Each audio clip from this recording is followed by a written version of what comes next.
بسم اللہ الرحمن الرحیم صلی اللہ علیہ یا سیدی یا حبیبی یا رسول اللہ صلی اللہ علیہ وآلہ آلہ وصحبہ وبارک وسلم۔ امام اہل سنت الشاہ امام احمد رضا خان فاضل بریلوی اور رحمت اللہ تعالی علیہ جب دوسری مرتبہ حج کے لیے آپ تشریف لے گئے تو وہاں کے جو مکۃ المکرمہ کے جتنے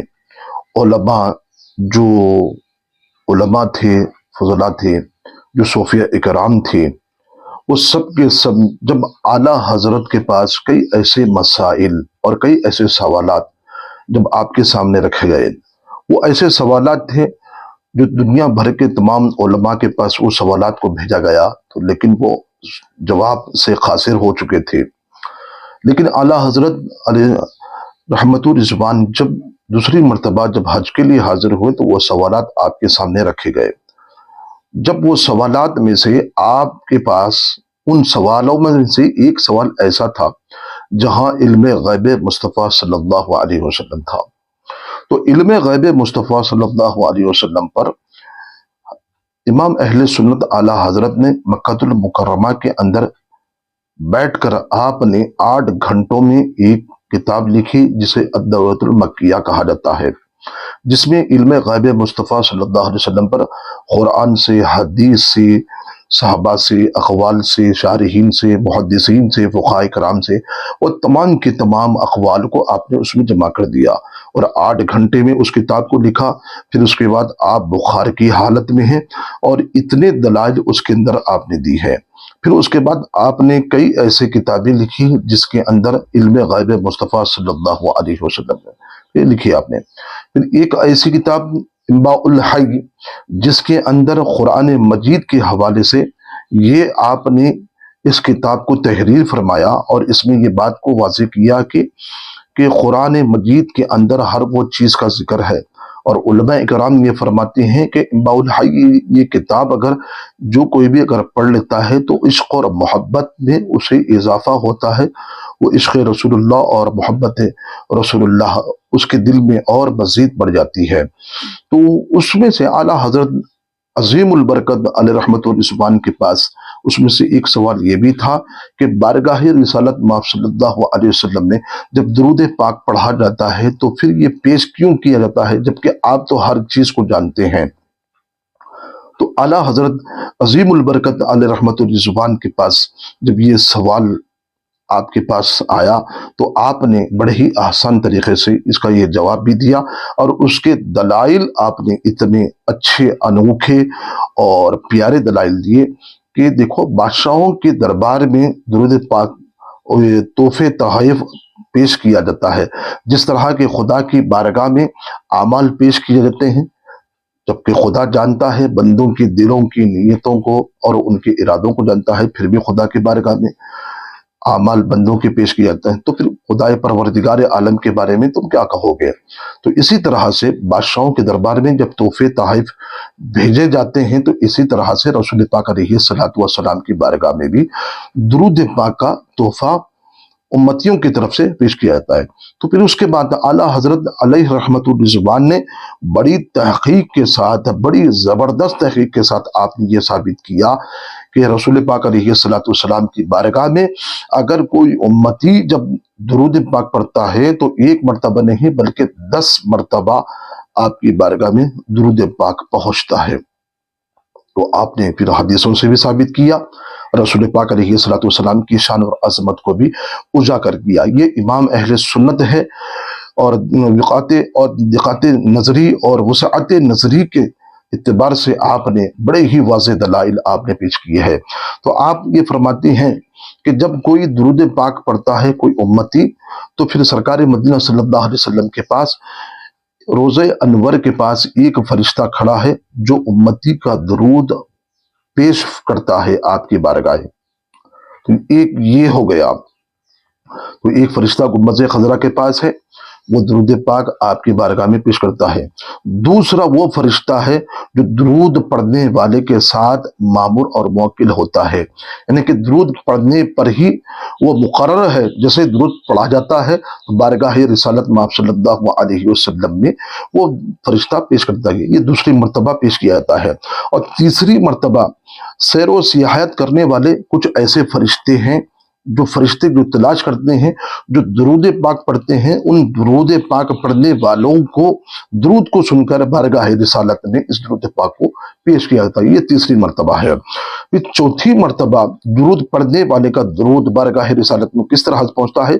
حفاظت کرنے والے فرشتے جو درود پاک کو دن کے تمام اعمال کے ساتھ اور شام کو رات کے اعمال کے ساتھ صبح و شام پیش کرتے ہیں، یہ بھی فرشتے بھی جو حفاظت کرنے والے جو فرشتے ہوتے ہیں، یہ بھی درود پاک بارگاہ رسالت میں پیش کرتے ہیں۔ یہ چار ہو گئے۔ پھر پانچویں مرتبہ بارگاہ رسالت میں جب درود پاک پیش کیا جاتا ہے تو ہفتے بھر کے اعمال کے ساتھ درود شریف جمعہ کے دن پیش ہوتے ہیں۔ تو دیکھیے آپ، بارگاہ رسالت مآب صلی اللہ علیہ وسلم میں 5 طریقوں سے 5 مرتبہ آپ کی بارگاہ میں درود پاک پیش ہوتے ہیں۔ اور چھٹی مرتبہ جو ہے کہ عمر بھر کے جملہ درود پاک امتی نے عمر بھر میں جتنا درود پڑھا ہے وہ قیامت کے دن پیش ہوں گے، یہ 6 مرتبہ ہو گئے۔ پھر اس کے بعد امام اہل سنت اعلیٰ حضرت عظیم البرکت علیہ رحمۃ الرضوان یہ بھی فرماتے ہیں کہ مہینے کی پہلی رات جو ہوتی ہے اس دن بھی درود پاک پیش ہوتا ہے، اور جو جمعہ کے دن کثرت کے ساتھ درود پاک پڑھتا ہے یہ بھی درود پاک جمعہ کے دن بھی کثرت آپ کی بارگاہ رسالت میں پیش ہوتا ہے۔ پھر رسول پاک علیہ الصلوۃ والسلام کی شان اور عظمت کو بیان کرتے ہوئے آپ نے یہ فرمایا ہے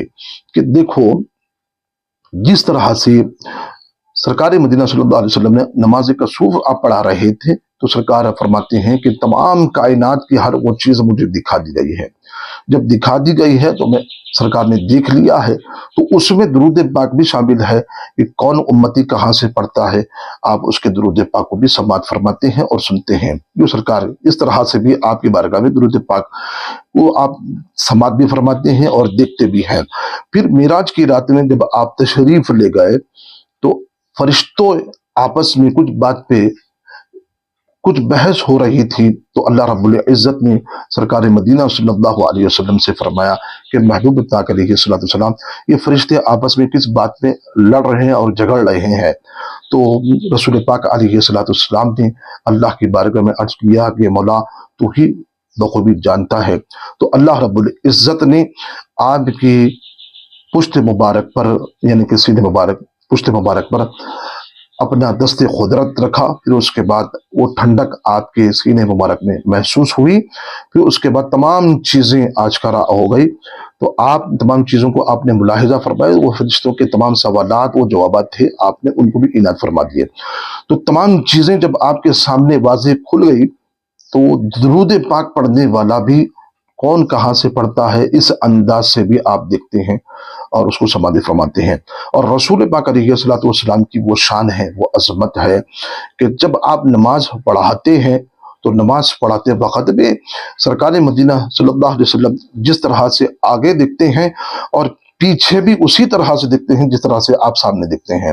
جس طرح کہ